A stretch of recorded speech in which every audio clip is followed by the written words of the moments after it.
What made Bishan Singh Bedi such an iconic figure? Joining me now are two special guests who knew him intimately. Ramachandra Guha, historian, writer, public intellectual and cricket addict, and Suresh Menon, author of a fine book, Bishan Portrait of a Cricketer.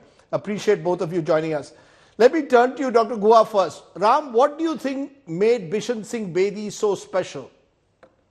So, there were many aspects to both his cricket and his personality. First, he was a truly great spin bowler, a part of that epic quartet which led India to its first victories overseas. Secondly, he was an inspirational leader. He made Delhi and North Zone a force to reckon with in cricket.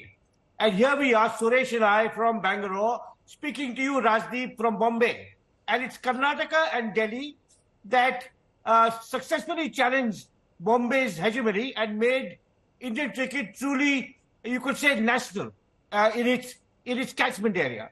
He was very good at working with young people. You know, with, for example, Sunil Joshi, Murli Karthik, Anil Kumble, many younger spinners were mentored and nurtured by him. Finally, he was a person of fierce independence of character. His spine was ramrod straight. He was absolutely uncompromising with cronyism, with corruption, with nepotism. So, as he was one of India's greatest ever cricketers, but above all, I think he was an extraordinarily fine, courageous and principled human being. Anyone who came in contact with him became a better person, which is very rare for a superstar. You wouldn't say it. You know, you'd admire an actor for the great films he's acted in. You'd admire a batsman for the hundreds he scored. But normally famous celebrities can be mean, vicious, spiteful, petty. Bishan was none of the above, and he was a truly great cricketer too. You know, in a way, Suresh Menon, taking off from what Ram Guha said, Bishan Singh Bedi's impact was not just on what he did on the field, but also what he did off it. A kind of rebel without a pause, some would say, but an anti-establishment hero who actually challenged the Indian Cricket Board and fought for players' rights, which is why today players across the board are lavishing such huge praise on what Bishan Singh Bedi really contributed to the game. Is that how he should be recognized today, not just for what he achieved on the field, but what he meant to Indian cricket off it?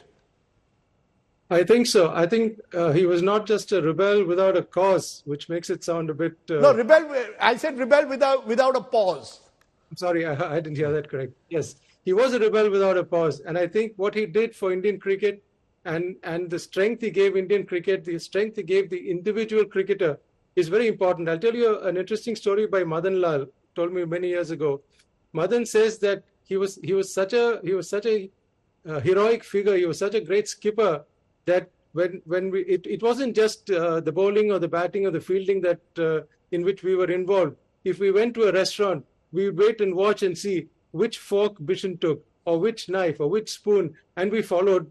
So he was not only responsible for us as cricketers, he was also responsible for our growth as human beings, as civilized human beings. And this has been said only about one captain before, and that was Sir Frank Worrell of the West Indies. His bowlers would say something similar in the 60s when he was captain. You know, in a way, Ram Guha, because today's generation often forgets that there was an India before the Virat Kohli generation, before even the Sachin Tendulkar generation. 70s there was an asymmetry of power between cricketers and the board. And Bishan Bedi challenged in a way that dominance at huge personal cost. I mean, he took on the English cricket establishment on the Vaseline issue and was denied a testimonial, takes on the Indian Cricket Board and they don't give him, he was even denied a pension for a while. Do you believe that in a way is one of his lasting contributions, that if today Indian cricketers have more rights, it is because there were the torchbearers like Bishan Bedi? Without question. I think on the question of rights, being paid properly, being treated with respect, not being treated as servants of the board, all of that.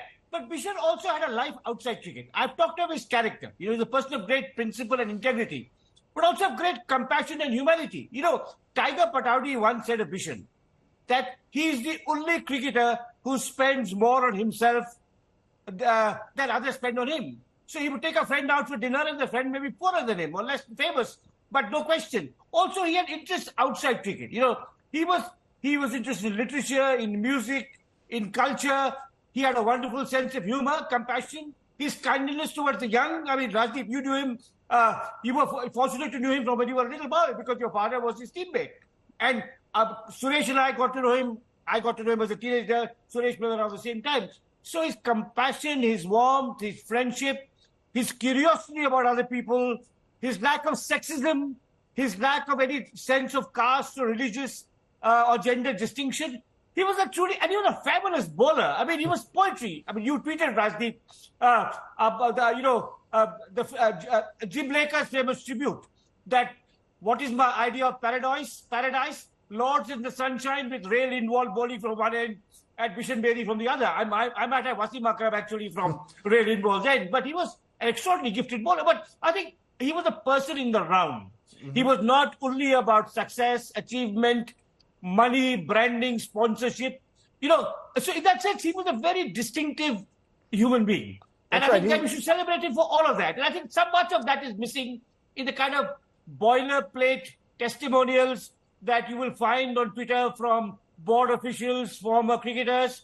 The human and moral lessons that Bishan embodied. For anyone who was fortunate to have known him or played under him, as Suresh says, with Madan Lal, or to have been a family friend like you, I mean, it was just quite extraordinary, the love and the compassion and the humanity that he exuded with him. Suresh, there are lots of stories about Bishan Bedi. The one that I recall is in an article that he wrote, and you may even have had it in your biography, about how during the 84 anti-Sikh riots, he was advised to leave the country, and because the person advising him was a senior official in the president's house, Gyani Zail Singh was then president, I.S. Bindra advised him, he said, no way, this is my country, I'm going to stay here. So in a way, there was this sort of, the moment you challenged him, he would strike back with equal ferocity. Do you believe in some way that also became a weakness, that he was never able to adjust in a way to the new age, to the age of the IPL, to the age of auctioning cricketers? He was very critical of that. Do you believe he couldn't adjust to the new world in a way? You speak of his obstinacy. Trevor Bailey, the English cricketer and writer, once wrote a sentence about him. He said he displayed a special brand of mystical obstinacy. And for a moment, I considered using that as the title of my book, A Mystical Obstinacy. But I think Bishan is a little more than his anecdotes. I think he's a little more than his obstinacy. In fact, I think what often went wrong was that he tended to package his good intentions in either poor timing or unfortunate language. But it came from a place of purity. It came from a place of care. And I think that is the important thing. You might not, I personally, for example, have not agreed with every single thing that Bishan has said or done. And we've been close friends for many years. But the fact that, and I knew this for a fact, and everybody else who was around him knew this, that it didn't come from a place other than a place of purity and a place of concern for the cricket. His great boss was cricket, not the administrators, not the officials, not those who thought that cricket was a good ride towards wealth and fame and fortune. No, he thought he loved cricket with a passion, and anybody who disrespected the game had to take him on. That's because, right. He would keep saying that the words always used were, it's not cricket. And there's a reason, Rajdeep, that those words are used, because cricket is pure. There was a purity to it. But Ram Guha, how would today's generation, therefore, how should they look at, what should they learn from the Bishan Bedi legacy in an era of superstar cricketers, multi-millionaire cricketers? What could they learn, in your view, from Bishan Singh Bedi and take the torch forward in a way? Rajiv, I can't speak for them. I can tell you what I learned from him. To be forthright, to be courageous, not to worry about fame and reputation, to speak the truth as you saw it, to acknowledge mistakes if you made them, to think of a life beyond your profession. He was also a person of great faith. He was deeply rooted in the Punjab. He loved the Punjabi language. He loved the Gurbani songs, music, and yet he was an Indian. He was universal. He was also extremely opposed to jingoism and chauvinism in cricket. You know, the kind of jingoism we see among cricket crowds today, quite recently in Ahmedabad, for example, would have appalled him. So he showed you how could you be absolutely rooted in your culture. In his case, the culture of the Punjab. It is moving beyond that to India as a whole, and then embracing, you know, the globe. So I think I cannot say what cricketers can learn from him, but I can say that his life was exemplary, not just for cricketers, but for any kind of professional. How to practice your craft seriously, rigorously, hopefully with success, but always with honor and self-respect. Well, beautifully put, Ram, because we're getting a lot of comments from across the border. Pakistanis lavishing huge praise on Bishan Singh Bedi and his contribution and the manner in which he struck friendships across the border and therefore became this larger-than-life figure. Truly, I will just leave you with one thought, that every time I'd do a TV program and he was watching, he would often send me WhatsApp messages telling me to XXX socket to the politicians. So he was determined that he wanted the politicians to be put in the dock.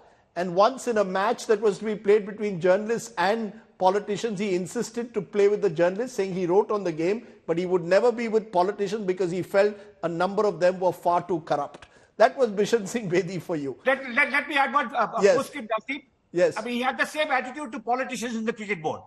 Sorry? Sorry, I didn't catch that. I didn't catch your last word, Ram. Yeah. He had the same attitude towards politicians in the cricket board as well. That's right. And yes, Suresh, 30 seconds. I was just going to say that we were talking earlier about lessons one learned from Bishan, and I think just by being himself, he taught us a whole lot of lessons, and some of that was explained by Ram just now. But also, I think it was a fact that playing cricket was a joy for him. It wasn't never torture, and he brought that element of joy into the game. And I think that's an important lesson that today's cricketers need to learn. It's I'm sure in a way the torch will be passed from one generation to another. For my generation growing up, Bishan Singh Bedi was truly an iconic figure, and he will be much missed, not just for his contributions on the field, but for the message that he gave beyond it. It's not cricket.